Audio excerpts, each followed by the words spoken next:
Well, hello, how are you doing today? Come on in. Hello, my name is Pastor Donna Spencer Collins. I'm the pastor of Groveland Congregational Church, and it's a privilege to be able to be talking to you today about this wonderful place that has such a rich history with very deep roots in the Groveland community.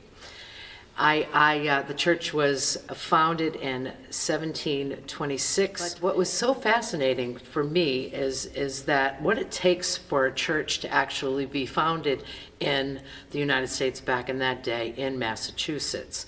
You had to have, if you wanted to start a town, you had to petition the governor. The governor would send back information. You had to hire a pastor, build a meeting house that would be used as a church and also for local meetings such as the Grange meetings and political meetings, politics and so forth.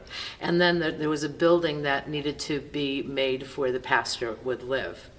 So this little area, Perry Park, Groveland Congregational Church, the commons across the way, and a little house on the hill were all part of the original location of the Groveland Congregational Church. The church that you're in right now was the bottom part of the church actually was built on the other side of Perry Park. It was moved to this location in 1759, I believe. And then it was completed, and what the most exciting part about this is the time that all this was happening. The Civil War had taken place. Mr. Perry, actually of Perry Park, went to war, the Revolutionary War. He went as a pastor for the people who left this area, Haverhill and Groveland, and he participated in the Revolutionary War back then. But in 1795, after this building had been moved here, a most exciting thing happened. A bell was commissioned to be put in the steeple of this new church that was relocated here. And that bell was crafted by Paul Revere and his sons. The bell that originally came here didn't make it up the river and cracked, and so another bell had to be remade. And it was installed, and it has rung for so many different occasions. And I can tell you many, but imagine, if you will, the day Abraham Lincoln was shot, and the bells that rang when the news came. The bell was very much was how people gathered. If the bell rang at an odd time, people came to the church to find out what was going on. It was kind of like the town crier, and so it brought everybody to the center to find out. So imagine that bell ringing. Abraham Lincoln, he's been assassinated, and all the folks hearing that news for the first time in front of this church because of a Paul Revere Bell. When you think of the historical aspect of that, it's pretty powerful. But it rang for everything. Every time there was a funeral back in the day, how old the person was how many times the bell rang at the funeral. It's rung at weddings and the celebration of weddings. It was rung for every war that was won. And so there's a lot of history. To bring us up to date, one of the things that this church has done consistently over the many decades and centuries is that it has always been here to serve the community. The church is, we like to think that our faith is 2,000 years old, but our thinking is not. We're a church that evolves and evolves with the times. And I think that is one of the special reasons why this church is still here 300 years later and other churches are not. There's so many things here. Everything, if you look in this at the sanctuary behind me, everything here, for the most part, was donated or had been fundraised, and it has always been a place where people have such an affinity and love for that it's not uncommon for us to receive legacy gifts. And Mr. Perry's son was the first person to give us a huge legacy gift. he actually paid to have the brick house next door, which became the church parsonage when it was donated by the Perry family. That's why we have Perry Park. But one of the things that I really admire about this community church is how dedicated its members are. But one of the key things that I think are so profound about this place is our thrift store. It's been in existence since 1973. The monies that come in and out of that place are used specifically for missions, whether it's the food banks in the area, Amesbury and Haverhill, and the Council on Aging here in Groveland, Emmaus House, and Common Ground, and I could name so many others that we facilitate and help with gas cards and market basket cards, anything that we can help when people come and have a need. One of the other aspects of there, and this is a story that just has come to my attention, there is a woman named Memory, and she was raised in Zimbabwe. And she came here when she was 18 years old, and she always felt that if she were able to help, if she made enough money, she wanted to go back home and help out there. Well, in the last couple of years, that has happened for her, and she has gone back and forth to Zimbabwe. But her trips often begin here at our thrift store, and she's been given suitcases, and those suitcases filled with clothing and socks and everything that's needed. And she brings that to Zimbabwe along with medical supplies, and she's able to distribute those there. She brought the pictures to show me about a month and a half ago, and I'm looking through them, and I see suitcases all lined up, and there are people going through the clothing, and she says, "Those are your clothes from the thrift store." And to be honest, I was really taken aback, as I am right this minute. And so this idea of the thrift store, we work with DCF, we work with so many other organizations that we have. We did a Build-A-Bed program, which is an incredible thing. It's a lot of fun. I want to invite everyone to come and join us with anything that we do here. So please keep an eye out on our Facebook page to see what's going on here. But to get back to how I understand our work here, this is a place that is a religious place. The physical place is a religious place, but the people in this religious place are very spiritual. And I do believe there's a distinction between religion and spirituality. The essence of spirituality is love and compassion and kindness and gentleness and self-control and goodness. And those kind of things exist here. That's spirituality. It's the kindness and goodness of people bringing their stuff to the thrift store, and that stuff being turned around and sent out into the community, and the monetary things that happen there.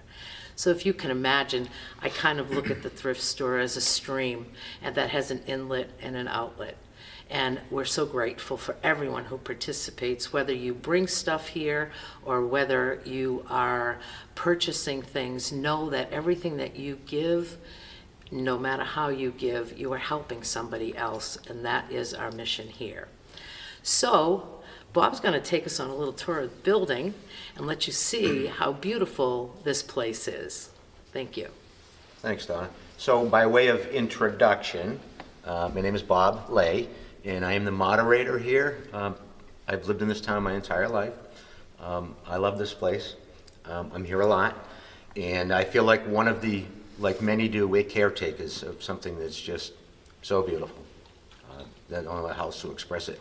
But I can take you halfway up the steeple, because everybody wants to come and see the bell, and it's an attraction, but we can't put you up to see the bell because we have microwave towers in the steeple. So, but we can take you up to see the clock. We can get some good views. You can see some of the architecture, some of the craftsmanship around this place. Anyhow, I can take you up there. I can answer any questions about the building and the physical plant and all of that. I'm happy to do it, and we're glad you're here.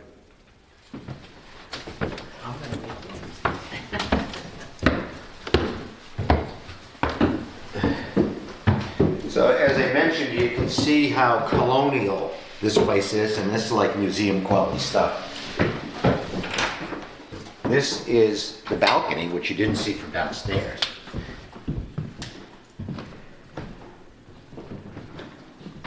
You still feel this?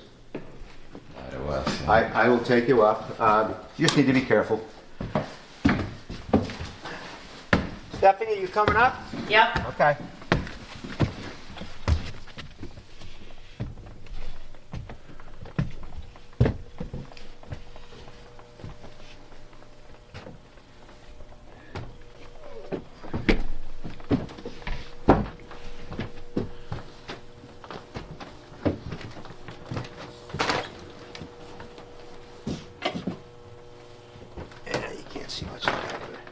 Give you a good look at the architecture. It's a timber frame.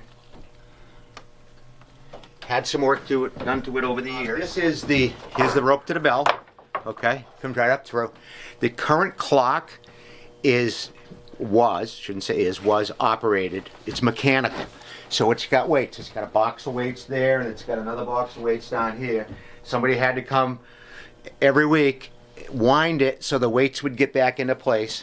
Well, long story short, we've been advised not to use it because the weight's dangerous, and we're waiting to find a way to replace the clock with a new modern version.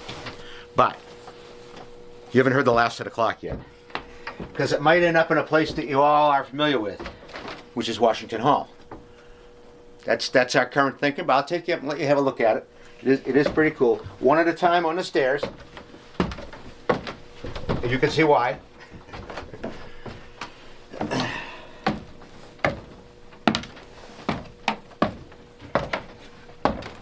It's safer than it Wow. was. But that's the clock. So I know you're going to hear about this very soon. I've requested some CPA money Okay, good. to take the clock out and put in a electrical clock that will have an electric bell striker, because currently the way it worked before was it would get to the right time, it would trigger something that would pull the hammer. This goes to the hammer and would ring the bell. We don't have that now because we can't. We had the clock renovated, but the weight system isn't right, so we've decided not to use it. It's been quiet probably now for 3 years. Wow. We got to get it out of here, so hopefully somewhere in the next few months we find a group of guys that want to come up and help carry this out, because that's the way it got here. This one is not. See, I can shake the whole tower. No, you don't need to. I don't know. Just as a tip, you can look out one of these. You can look out the clock face. Yeah, do it, Matt. Do it, man.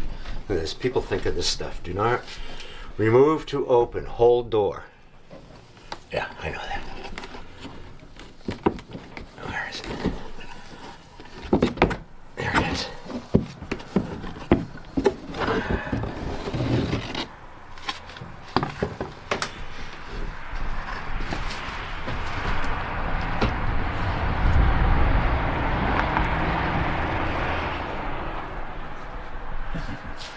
Pretty cool. Pretty neat, huh?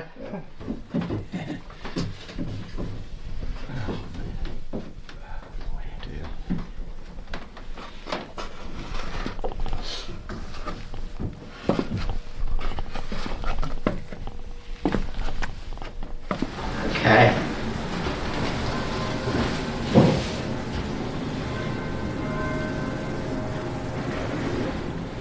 You can feel it. You're not supposed to let it go. So you gotta kind of put something into it. That's very cool. So we let it ring like 8 times for each. That's about the end of it, but we are very aware of its antiquity too, and so we're very judicious. So and how it's such an incredible thing to touch history like that, you know, and that it still functions today. I think that's the most exciting thing that I like. Very neat. Thank you. Yeah. Groveland really has a lot of history, doesn't it? Did you know the bell was cast in 1795? It's going to be 230 years old this year. I can't wait to find out even more about Groveland, Beth, on What's Up, Groveland. And that's all we have for this month. We're glad you joined us and hope you will next month too. As always, don't forget to send us your tips at whatsupgroveland@gmail.com. We'll see you next month.